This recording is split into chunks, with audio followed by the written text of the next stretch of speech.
Les autorités gabonaises ont annoncé la mobilisation de 4 700 milliards de francs CFA pendant les 3 prochaines années. Ces fonds serviront à stimuler l'investissement et à relancer la croissance de l'économie nationale. Le gouvernement va opérer le renforcement des secteurs clés, notamment l'agriculture, les infrastructures, les transports, l'industrie, la filière bois, l'éducation, la santé, l'habitat, sans oublier l'énergie. Une opération que le gouvernement compte réaliser en s'appuyant sur le modèle du partenariat public-privé pour efficacement mobiliser tous les maillons de la chaîne de production.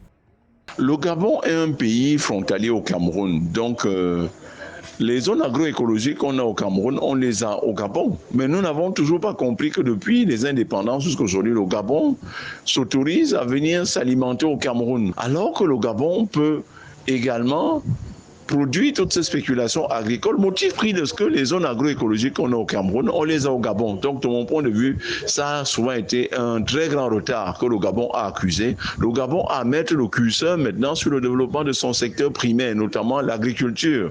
Je n'oublie pas également les ressources halieutiques.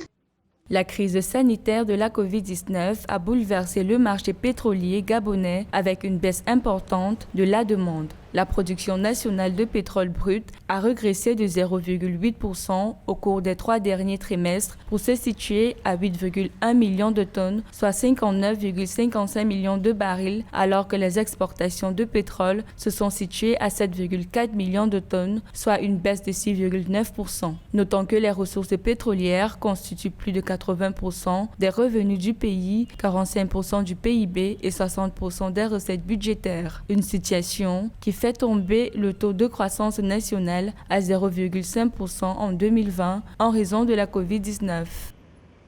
Les formules envisagées pour la relance de l'économie gabonaise, articulées autour de la mobilisation des financements à l'international et du partenariat public-privé, c'est 2 points sur 3. Le troisième point, c'est la bonne gouvernance, parce qu'avec cette bonne gouvernance, on pourra valablement relancer l'économie gabonaise. Outre le secteur pétrolier, les secteurs des transports, l'industrie, l'agriculture, l'infrastructure et bien d'autres ont été affectés par la crise sanitaire de la Covid-19. D'après certains experts, l'énergie devrait être au centre du dispositif de relance de l'économie gabonaise, mais également de l'accélération de la transformation structurelle des activités hors pétrole qui devrait croître d'environ 7,5% en 2022-2023 et favoriser une création de richesses plus inclusive et créatrice d'emplois.